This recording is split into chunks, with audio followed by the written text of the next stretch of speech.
Voici Sicap Liberté, un des quartiers les plus emblématiques de Dakar.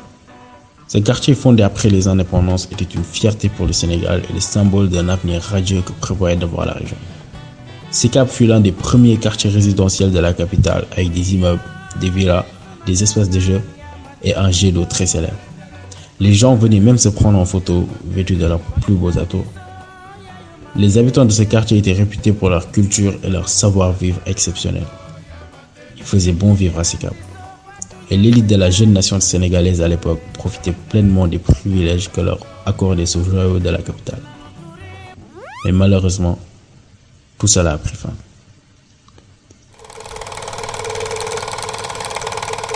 Aujourd'hui, ce bijou est en ruine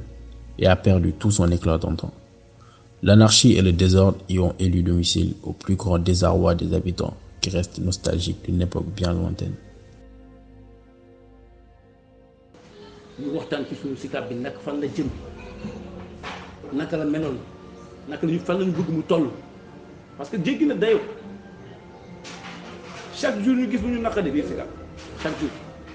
jour ñu gis lu ñu naqadi biir Sicap vidéo yi ngeen gis ne dina leen woon lépp te looloo am li laqatu sax moo ëpp li feeñ ci vidéo.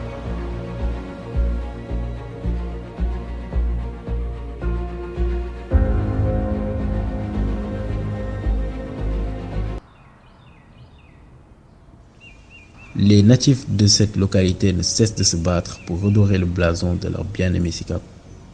Et parmi eux, il y en a quelques qui ont dédié leur vie à ce combat. Appliquer, actionner moo koy dindi ba pare am suivi comme ni nga wax léegi mais ñun suñu force Sicap xam nga lan la mais am nañu am ay idées nii waxoon ni pour ñu passer à l'action mooy. Voici Abdou Karim Dieng, un activiste et un natif de Sicap. Il est à l'origine du projet Sicap Set Wecc. Sicap Set Wecc est une initiative citoyenne ayant pour but de nettoyer les rues de Sicap, de mettre un frein à la dégradation de l'environnement et d'améliorer le cadre de vie de Sicap. Son but final est de ramener Sicap à sa splendeur des années 60 et 70. waaw bon voilà ni ngeen ko gisee maa ngi diggu Sicap maa ngi biir jardin Sicap bi nekk ci suuf ginnaaw chez Jo shawarma chez Jo maa ngi ci ginnaaw terrain basket bi jardin bi nga xam ni franchement fii dañ daan foowee bi nekkee xale léegi gis ngeen lu mel li yëpp ci projet bi la bokk projet Sicap Set Wecc projet defaraat Sicap n'est-ce pas Sicap il faut ñu récupérer ko il faut ñu jëlaat ko parce que Sicap mi ngi génn suñu ay loxo Sicap mi ngi yàqu nekk na leneen du dul Sicap boo leen xoolee vidéo yi boo leen xoolee photo yi da ngeen xam ni dootul Sicap lii dootul Sicap ba pare c'est décevant doomu Sicap nag bu mel ne man maa ngi sama ay propre ambition jóg ci am naa ñu ma àndal peut-être amuñu jot man maa fi nekk juste rek pour avancer avant ñoom ñuy ñëw ku ci nekk nag wax na ak ñoom mais boo leen gisee photo yi jël nañu jet d'eau jël nañu deux voies Serigne Ababacar jël nañu biir Sicap li fi nekk doy na waar trop li fi nekk métti na te franchement il faut ngeen jóg ci ñun doomu Sicap ak ñeneen ñu dul du Sicap récupérer waat patrimoine Sicap. Afin de réellement mesurer l'ampleur de la dégradation de l'environnement de Sicap, nous nous sommes rendus à différents lieux emblématiques qui auparavant brillaient de par leur beauté. ñun moom tey moom dañu jóg pour suñu environnement Sicap puis l'attaqué dégradation bi bon oto yi mbalit yi xam nga débauche yi aussi xam nga waaw ci la ñu jóg tey pour defar mu gën a rafet embellir suñu environnement comme avant waaw bu ñu nekkee xale ñu environnement bi meloon seen waaw bu ñu bëggee foo génn foo loolu la ñu bëggal suñu rakk yi ak suñu doom yi ak suñu jarbaat yi waaw ba tax na tey nit ñu xam nga pour génne milieu yi nga xamante ni avant ñoo fi nekkoon rafet ñu bëgg ci taxawaat jël élèves yi li ko dalee ci Bourguiba bi ba Gédo jàpp Gédo ba police ba waaw le portion de Sicap Liberté 3 ba moo ñu tax a jóg lépp lu ko war a mën a embellir rek ci la ñu nekk. léegi gis nga jardin bi ñu nekk nii moo nekk ci en face kër Cheikh Tall Dioum récemment la ko Cheikh Tall Dioum rénové jënd ay pots de fleurs ñu defal jardin bi ba mu rafet teg ko nii mais gis ngeen état bu mu nekk nii jardin bi mën naa ne oto yi ñoo mbëkk yëpp ba mu toj alors que lépp xaalis la jaroon bon léegi ñun suñu initiative mooy dañu ñëw pour defar changer waat bi changer waat décor jëlaat les choses en main après nag ku ñu si fekk si nga ñëw fekk fii bon léegi ay pots de fleurs yi yëpp dafay nekk loo xam ne dañ koy yàq ñun am nañu yeneen moyen avec les pneus dañuy ñëw décorer waat fii ba mu rafet loolu yëpp ñu ngi ci waaw loolu daal la ñu ñëwoon tey di xool visite Sicap bi di xool environnement bi ak nu mu délabré yooyu bon parce que ñun waa Sicap ñëpp a ñu toog seen kër man j'ai quitté la Sicap yàgg na mais ba léegi sama xol mi ngi fi comprendre léegi ñu bëgg waa Sicap ñëpp génn ñëw jàpp ci affaire bi mu nekk benn combat boo xam ñun ñëpp ñoo koy defandoo ñu ñëw defaraat suñu gox ba mu rafet defaraat suñu ay jardin yi les bancs publics yi nga xam ne maire yi ak paa yi au moins ngoon si dinañu mën a toog féexlu xam nga mais duñu bàyyi ñeneen ñu jógee fu nekk ci àll bi wala yooyu ñëw yàqal ñu suñu environnement ni ñu leen di seetaan xam nga ñu exploité mbedd bi ñuy def lu leen neex loolu yëpp tey daf ci war a jeex parce que mairie yi suñu leen xaaree tamit ñoom du ñu def dara dañuy ñëw soob benn yoon ñeeri après bàyyiwaat ñu ñëw si jóg taxaw si peut-être ñoom ñu jàppale ñu wala état bi jàppale ñu pour ñu defar suñu environnement ba mu rafet waaw ci loolu nekk tànk yooyu lañ nekk ñu nag ay ñoom kari. Continuons notre marche dans les rues de Sicap. Nous constatons avec désolation l'état de dégradation des lieux. Ce que nous ne savions pas, c'est que le pire était encore à venir.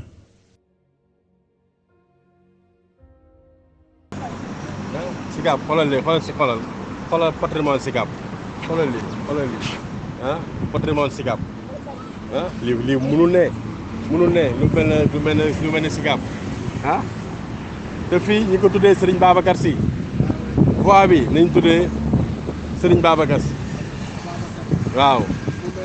Ababacar Sy nañ ko tuddee amul entretien amul dara ay Moustachidine yi ñoo ko doon defar temps yee ci ginnaaw mais à part Moustachidine c'est xamoo waaye amoon na ay banc jël nañu banc yi yóbbu nañ bu ñu laajee maire bi ne naan dañ defaraat banc yi loolu rek déjà voilà def na 5 ans léegi ah mi ngi nii allez Ababacar Sy lii mooy allez Ababacar Sy avant meloon nii ah amul entretien amul suivi amul dara wax nañ ba sonn ñun dëkkuwaay wax nañ ba sonn moo tax nag ñu jóg carrément pour def lii pour defal ko léegi suñu bopp doomu Sicap habitant wu Sicap bi ñoo jóg pour defar ko suñu bopp parce que yóoxu nañ fu ne. les jardins yi ay lieu de dortoir la pour les sans-abri gis nga seen bagage fii lañ koy teg le jour la nuit ñëw tëdd xam nga def seen ay besoin fii jardin bi soog a dem seen yoon. Comme vous avez pu le voir, les habitants de Sicap sont dépassés par les événements. Ils assistent impuissants à la dégradation d'un environnement où avant ils se promenaient, se prélassaient en toute quiétude, transformés en dépotoirs à ciel ouvert, parfois même en garage pour plan d'eau. Mais de tous ces constats désolants, celui qui nous a le plus brisé le cœur est l'état dans lequel se trouve le jet d'eau de Sicap. Ce symbole d'une époque dorée est en ruine.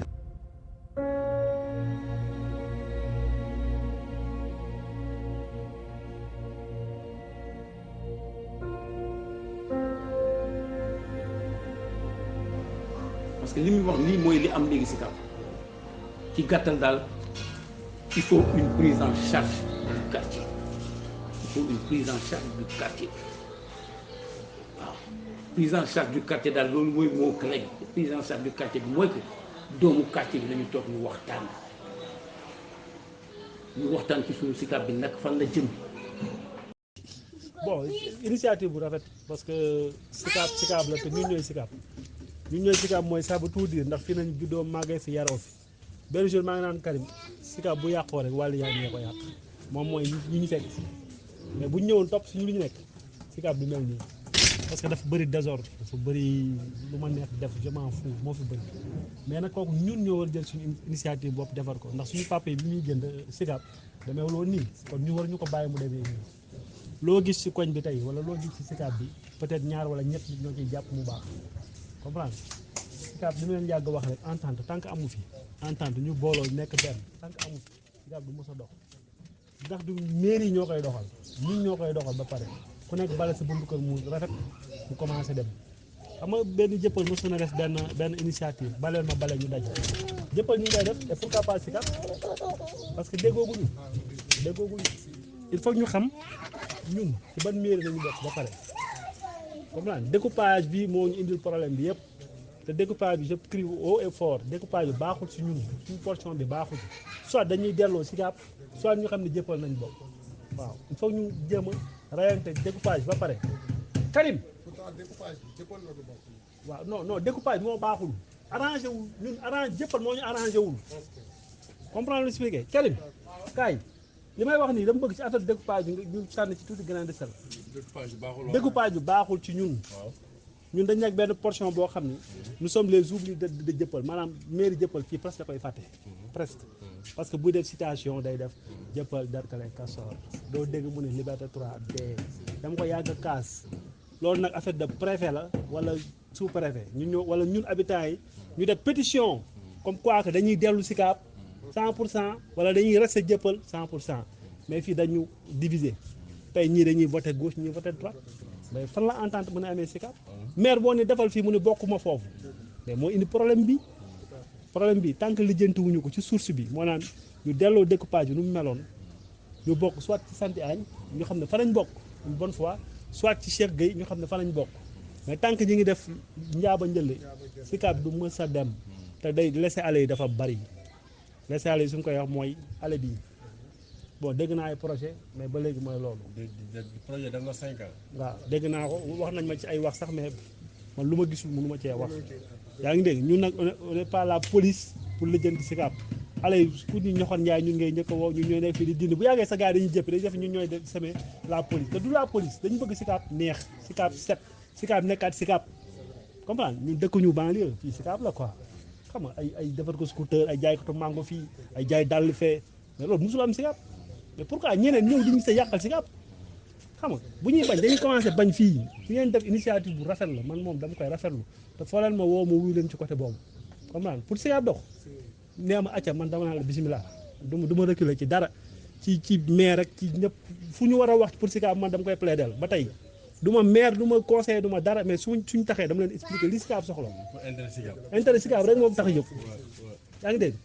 lii nag jàpp leen ci mu dëgër man je suis partant ak lu mënti dem je suis partant pour la non yow yaa ngi ci biir. voilà yow sa tànkay metti nii rek. c'est ça waaw tey moom ça ne va pas. Hormis le problème de la dégradation évidente de l'environnement et du cadre de vie, les habitants de Sicap font depuis un certain temps face à un problème aussi inquiétant, celui de l'insécurité. En effet, au beau milieu du quartier, des établissements pas très catholiques se sont installés et sèment le désordre. mais ñun suñu papa seetaan ñu woon léegi la ma doon ñu nar a seetaan suñuy doom c'est ça le malheur jàng da ngay éduquer ci biir kër gi yëpp nga mën ñu génn benn grand bu toog fee ci angle bi yore ay bonam commencé jox booy ñuy jaay lu mooy affaire bi caga yaa ngi fii borom kër yaa ngi nii fii lañ dëkk jël si ay seen kër ga def ko ay auberge dafa ñaaw baar yi nekk nii à 0 mètre près dafa ñaaw jamonoom Amadou Sidibé ñu may wax taw mais lii dafa ñaaw il est temps nag saa ñu jóg ci képp saa yi di doomu aadama saa yi di gis leen nga jóg ci parce que saa yi fii c'est le sommet foo ko góor jigéen yaa ngi fi caga yaa ngi fi jaaykatu sàngara jaaykatu yamba yaa tout saa dafa ñaaw nañ ci jóg nag il est temps. waaw jaajëf Malick habitant de la Sicap Liberté 3 waaw sama gaañ yi ñoom Karim et tout ils ont une bonne initiative am na yoo xamante ne war nañ ko mun ñun defar suñu bopp te duñ ci xaar mais rek yooyu maanaam lépp luy ci wàllu sécurité ak yeesal daal quartier bi am na loo xamante ni vraiment bu voisin jàpp ci voisin góor jàpp ci góor rek nañ ko war a mën a def daal tu vois donc parce que Sicap gënoon na fi neex avant quoi environnement bi suñu jardin yi ni mu meroon et tout ça a beaucoup changé léegi affaire yi dafa gën a délabré alors que avant fii on avait vraiment un cadre de vie idéal on avait de la sécurité tu vois amuñu woon yenn stress yi léegi mag ñi bu ñuy bëgg a génn ñi bëgg a liggéey le matin dañuy ragal suñu yaay yi suñu sista yi ñuy ragal a génn yooyu tu vois donc loolu yëpp laisser aller la quoi te ci tey jii nii bu waa Sicap Liberté 3 suñu zone bi rek daje woon ñu dem ñun ñëpp ci benn genre GIE commun am ay affaires yu ñu fi teg et tout dinañu mën a am lu mu tuuti rek dañu am benn stabilité quoi dañu mën a jàppaat suñu quartier et puis de fil en aiguille suñu demee ba affaire bi taxaw dina mën a nekk modèle boo xamante ne dañ ko mën a exporter ci yeneen quartier yi.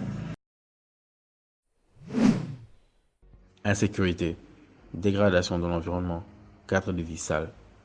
Tels sont les mots associés à Sicap de nos jours. Ces 6 beaux quartiers sombrent aujourd'hui et sa réhabilitation est une urgence capitale. Un projet comme Sicap Set-Wecc doit impérativement voir le jour pour restaurer le prestige perdu de ce joyau de la capitale. En attendant, les habitants ne perdent pas espoir et ne perdent surtout pas le sourire. Ils savent que la jeunesse est engagée,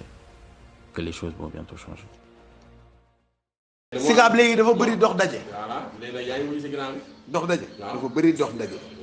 mais ñoom buñ nekkee ci liggéey bi. non am na yenn yoo xam duñ ko mën. xale ko mën. xale mën doxal dëkk bi.